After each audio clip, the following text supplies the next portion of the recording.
हरे कृष्णा। संजय जी आगे कहते हैं, जिनके रंग कमल पत्र के समान थे वे उत्तम घोड़े रोचमान के पुत्र हेम वर्ण को रणभूमि में ले आए। युद्ध करने में समर्थ, कल्याण कार्य करने वाले, सरकंडे के समान श्वेत गौर वाले पीठ वाले, श्वेत अंडकोशधारी तथा मुर्गी के अंडे के समान सफेद घोड़े दंड केतु को युद्ध स्थान में ले आए। भगवान श्री कृष्ण के हाथों से जब युद्ध में पांड्य देश के राजा तथा वर्तमान नरेश के पिता मारे गए थे, पांड्य राजाधिकरण के नीचे तोड़ फोड़ दिया था और सारे बंधु बांधव भाग गए। उस समय जिसने भीष्म, द्रोण, परशुराम, कृपाचार्य से अस्त्र विद्या सीख कर उसमें रुक्मी, कर्ण, अर्जुन और श्री कृष्ण की समानता प्राप्त कर ली थी, फिर द्वारका को नष्ट करने और सारी पृथ्वी पर विजय पाने का संकल्प किया था, यह देख विद्वान सुहृदों ने हित की कामना रखकर जैसे दुस्साह करने से उसे रोक दिया। अब वो जो बैर भाव छोड़कर अपने राज्य का शासन कर रहा है और जिसके रथ पर सागर के चिन्ह से युक्त ध्वजा फहराती है, पराक्रम रूपी धन का आश्रय करने वाले उस बलवान राजा पांड्य ने अपने दिव्य धनुष की टंकार करते हुए वैदुर्यमणि की जाली से आच्छादित तथा चंद्र किरणों के समान श्वेत घोड़ों पर द्रोणाचार्य पर आक्रमण किया। अन्य भिन्न भिन्न प्रकार के वर्णों से युक्त सुंदर अश्वों का आश्रय ले प्रभद्रक नामक देवताओं जैसे रूपवान बहुसंख्यक प्रभद्रगण युद्ध के लिए लौट पड़े। राजेंद्र, भीमसेन सहित पूरी सावधानी से युद्ध के लिए उद्यत हुए ये स्वर्णमय ध्वज वाले राजा लोग इंद्र सहित देवताओं के समान दृष्टिगोचर होते थे। वहां एकत्र हुए उन सब राजाओं की अपेक्षा धृष्टद्युम्न की अधिक शोभा हो रही थी। वह समस्त सेनाओं के से ऊपर उठकर भरद्वाज नंदन द्रोणाचार्य सुशोभित हो रहे थे। महाराज, काले मृगचर्म और कमंडलू के चिन्ह से युक्त उनका स्वर्णमय सुंदर ध्वज शोभा पा रहा था। वैदुर्य मणिमय नेत्रों से सुशोभित महासिंह के चिन्ह से युक्त भीमसेन की चमकीली ध्वजा फहराती हुई शोभा पा रही थी। मैंने उसे देखा। महातेजस्वी कुरुराज पांडुनंदन युधिष्ठिर की सुवर्णमय ध्वजा को मैंने चंद्रमा और ग्रह गणों के चिन्ह से सुशोभित देखा है। इस ध्वजा में नंद उपनंद नामक 2 विशाल एवं दिव्य मृदंग लगे हुए थे। ये यंत्र द्वारा बिना बजाए बजते थे और सुंदर शब्द का विस्तार करके सबका हर्ष बढ़ाते थे। नकुल विशाल ध्वजा शरभ के चिन्ह से युक्त तथा पृष्ठभाग में सुवर्णमयी है। सहदेव की ध्वजा में घंटा और पताका के साथ चांदी के बड़े सुंदर हंस का चिन्ह था। क्रमशः धर्म, वायु, इंद्र और महात्मा अश्विनी कुमारों की प्रतिमाएं 5 द्रौपदी पुत्रों की ध्वजाओं में शोभा बढ़ाती थी। राजन, कुमार अभिमन्यु के रथ का श्रेष्ठ ध्वज तपाए हुए स्वर्ण से निर्मित होने के कारण अत्यंत प्रकाशमान था। राजा राजेंद्र, राक्षस घटोत्कच की ध्वजा में गीध शोभा पाता था। धर्मराज युधिष्ठिर के पास महेंद्र का दिया हुआ दिव्य धनुष शोभा पाता था। भीमसेन के पास वायु देवता का दिया हुआ दिव्य धनुष था। तीनों लोगों की रक्षा करने के लिए ब्रह्मा जी ने जिस आयुध की सृष्टि की थी, वह कभी जीर्ण न होने वाला दिव्य गांडीव धनुष अर्जुन को प्राप्त हुआ था। नकुल को वैष्णव तथा सहदेव को अश्विनी कुमार संबंधी धनुष प्राप्त था। घटोत्कच के पास पौलतस्य नामक भयानक दिव्य धनुष विद्यमान था। द्रौपदी के 5 पुत्रों के दिव्य धनुष रत्न क्रमशः रुद्र, अग्नि, कुबेर, यम और भगवान शंकर से संबंध रखने वाले थे। रोहिणी नंदन बलराम जी ने जो रुद्र संबंधी श्रेष्ठ धनुष प्राप्त किया था, उसे उन्होंने संतुष्ट होकर महामना सुभद्रा कुमार अभिमन्यु को दे दिया था। ये तथा और भी बहुत से राजाओं की स्वर्ण भूषित ध्वजाएं वहां दिखाई देती थी, जो शत्रुओं का शोभा बढ़ाने वाली थी। उस समय वीर पुरुषों से भरी हुई द्रोणाचार्य की वह ध्वजविष्टि सेना पट में अंकित हुए चित्र के समान प्रतीत होती थी।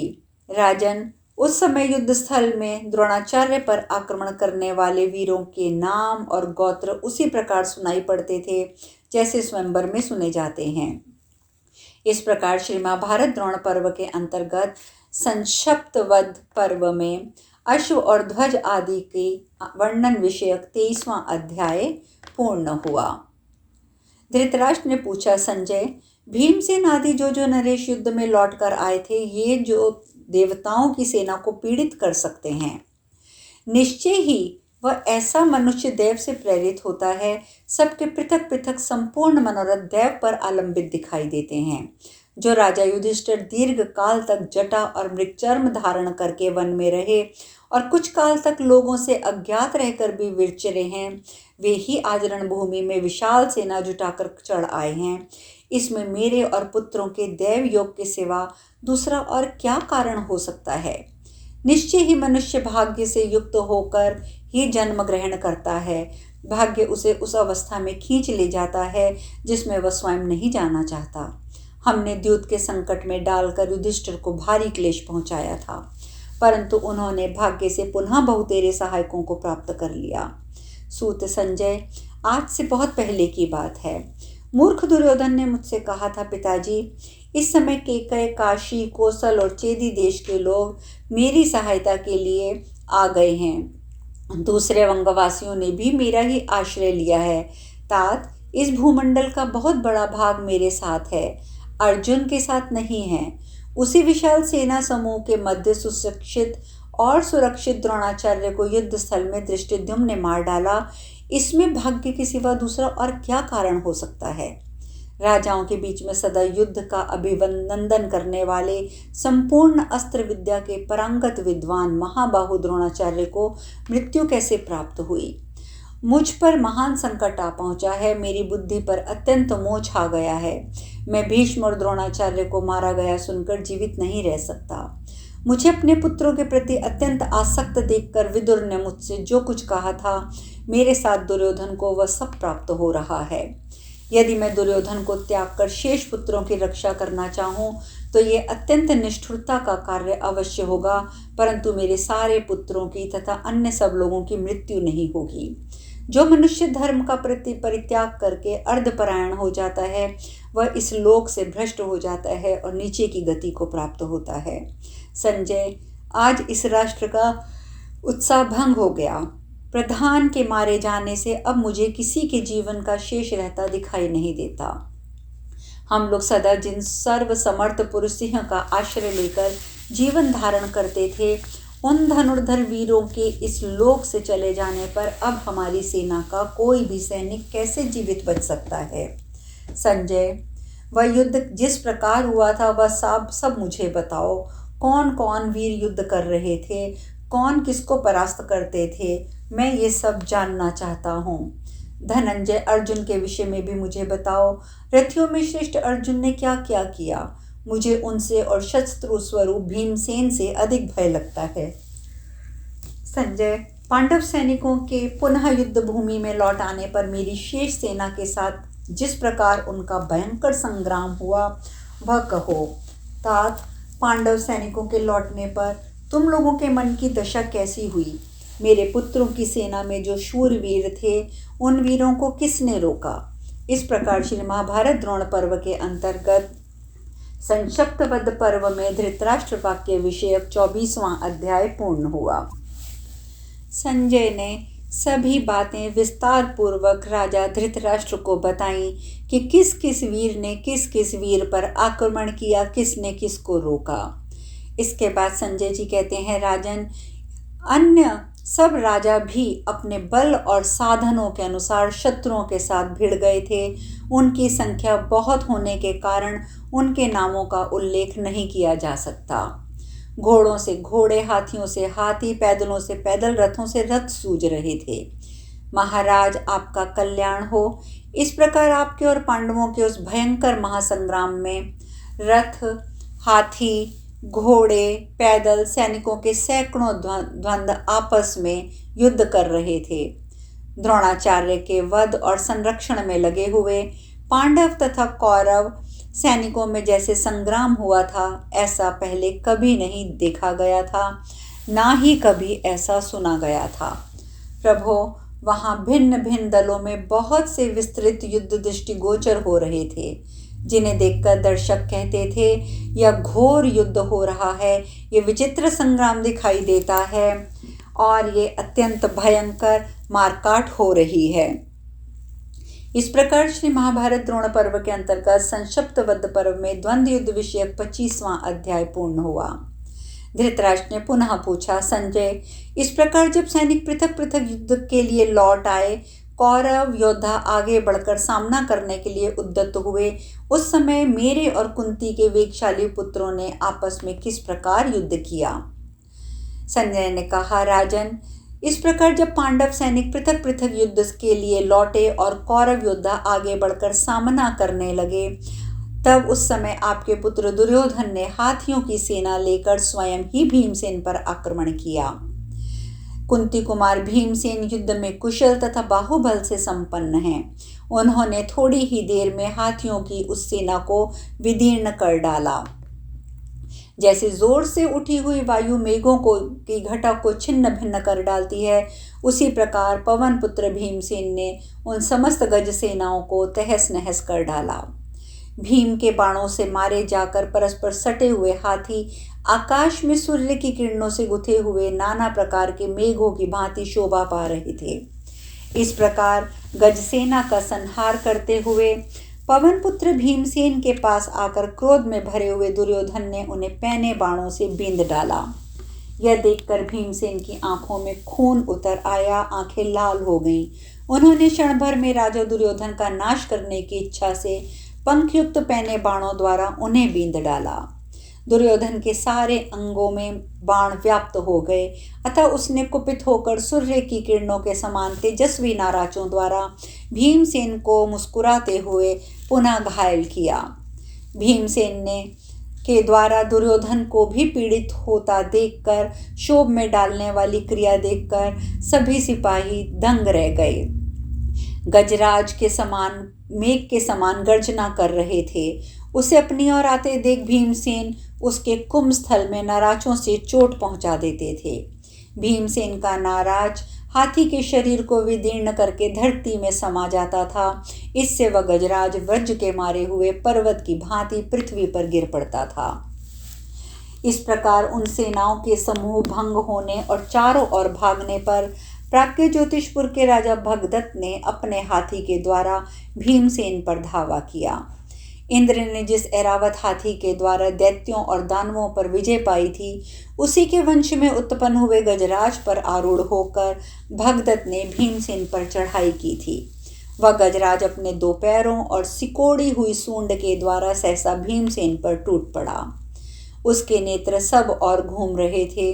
वह क्रोध में भरकर पांडुनंदन भीमसेन को मानो मथ डालेगा, इस भाव से भीमसेन के रथ की ओर दौड़ा और उसे घोड़ों सहित सामान्यता चूर्ण कर दिया। भीमसेन पैदल तोड़कर उस हाथी के शरीर में छिप गया और पांडुपुत्र भीम अंजलि का वेद जानते थे, इसलिए वहां से भागे नहीं। वे उसके शरीर के नीचे होकर हाथ से बारंबार थपथपाते हुए वध की आकांक्षा रखने वाले और उस अविनाशी गजराज को लाड प्यार करने लगे। उस समय वह हाथी तुरंत ही कुम्हार के चाक के समान सब और घूमने लगा।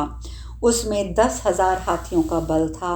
वह शोभायमान गजराज भीमसेन को मार डालने का प्रयत्न कर रहा था। भीमसेन भी उसके शरीर के नीचे से निकलकर उस हाथी के सामने खड़े हो गए।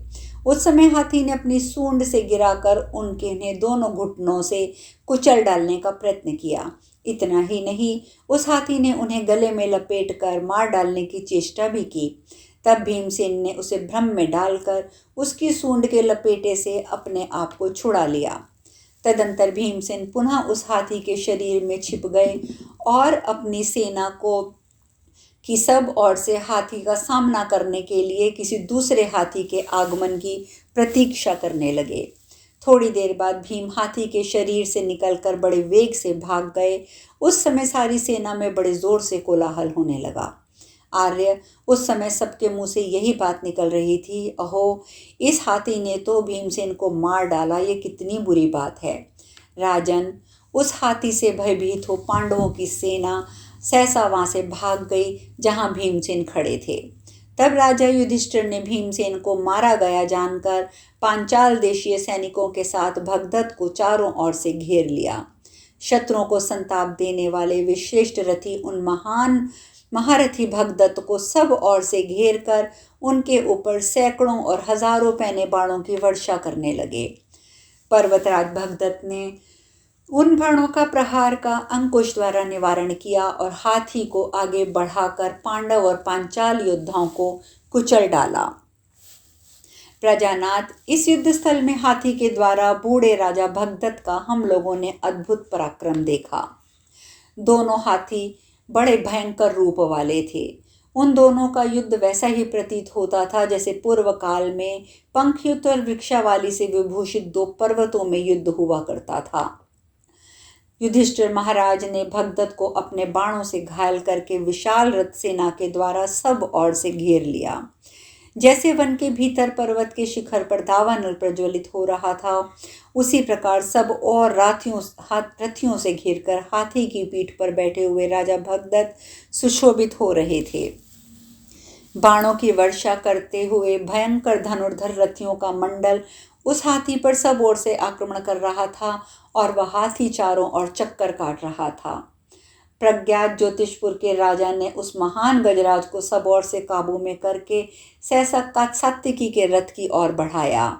युयुधान अर्थात सात्विकी अपने रथ को छोड़कर दूर हट गए और उस महान गजराज ने शनिपौत्र सात्विकी के उस रथ को सूंड में पकड़कर बड़े वेग से उठाकर फेंक दिया। तदंतर सारथी ने अपने रथ के विशाल सिंधी घोड़ों को उठाकर खड़ा किया और कूद कर रथ पर जा बैठा। फिर रथ सहित सात्विकी के पास जाकर खड़ा हो गया। इसी बीच में अवसर पाकर वह गजराज बड़ी उतावली के साथ रथों को घेरे से पार निकल गया और समस्त राजाओं को उठा उठा कर फेंकने लगा। उस शीघ्रगामी गजराज के डराए हुए नरश्रेष्ठ नरेश युद्ध स्थल में उस एक को ही सैकड़ों हाथियों के समान मानने लगे। इधर उधर भागते हुए पांचाल सैनिकों के हाथी घोड़ों का महान भयंकर चित्कार शब्द सुनाई देने लगा।